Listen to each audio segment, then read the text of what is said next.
Sourcing funds. If you're a buyer, you're gonna have to know that all of your funds that you put into or take out of your savings account or your checking account are going to have to be sourced with your mortgage company.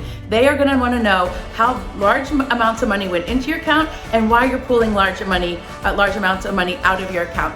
So make sure that if you are about to buy a house, you're thinking about doing it in the next few months, you're getting a large gift, you want to talk to a real estate professional or a mortgage professional so that they can better advise how you're going to put that into your account and then source it. Maybe you need a gift letter, or maybe you just need a chain of events of how the money came into your accounts. But either way, your bank isn't hassling you by asking you to source it. They really have to do it for all sorts of rules and regulations in the mortgage industry. They need to source your funds. So before you go ahead and put large amounts of money into your account or take it out, be sure to talk to a professional and DM me if you have any questions.